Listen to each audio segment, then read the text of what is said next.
Genesis chapter 38. At that time, Judah left his brothers and went down to stay with a man of Adullam named Hirah. There Judah met the daughter of a Canaanite man named Shua.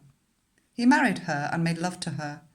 She became pregnant and gave birth to a son, who was named She conceived again and gave birth to a son and named him Onan.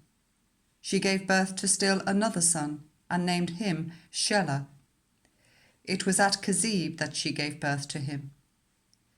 Judah got a wife for his firstborn, and her name was Tamar. But Judah's firstborn, was wicked in the Lord's sight, so the Lord put him to death. Then Judah said to Onan, "Sleep with your brother's wife and fulfill your duty to her as a brother-in-law, to raise up offspring for your brother." But Onan knew that the child would not be his, so whenever he slept with his brother's wife, he spilled his semen on the ground to avoid providing offspring for his brother. What he did was wicked in the Lord's sight, so he put him to death also.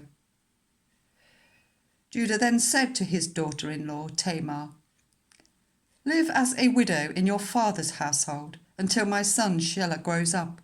For he thought, "He may die too, just like his brothers." So Tamar went to live in her father's household. After a long time, Judah's wife, the daughter of Shua, died.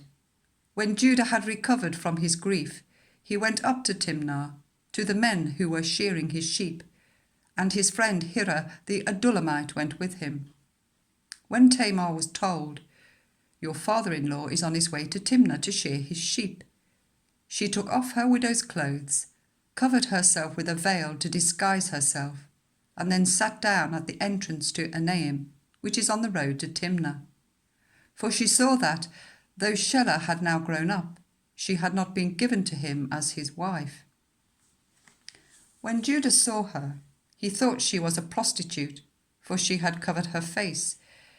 Not realizing that she was his daughter-in-law, he went over to her by the roadside and said, "Come now, let me sleep with you." "And what will you give me to sleep with you?" she asked. "I'll send you a young goat from my flock," he said. "Will you give me something as a pledge until you send it?" she asked. He said, "What pledge should I give you?" "Your seal and its cord, and the staff in your hand," she answered. So he gave them to her and slept with her, and she became pregnant by him.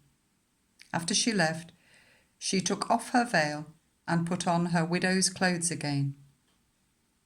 Meanwhile, Judah sent the young goat by his friend the Adullamite in order to get his pledge back from the woman, but he did not find her. He asked the men who lived there, "Where is the shrine prostitute who was beside the road at Enaim?"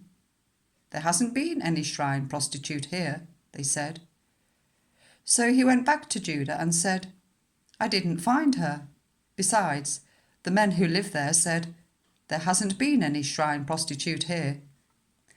Then Judah said, "Let her keep what she has, or we will become a laughing stock. After all, I did send her this young goat, but you didn't find her."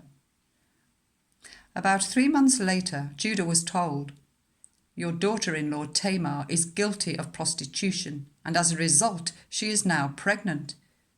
Judah said, "Bring her out, and let her be burned to death." As she was being brought out, she sent a message to her father-in-law.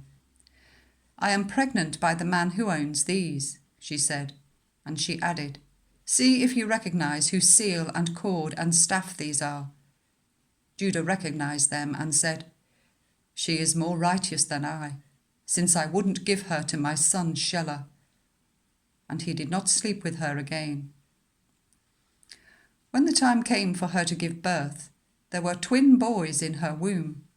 As she was giving birth, one of them put out his hand, so the midwife took a scarlet thread and tied it on his wrist and said, "This one came out first."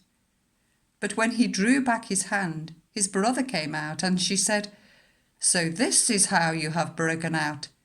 And he was named Perez.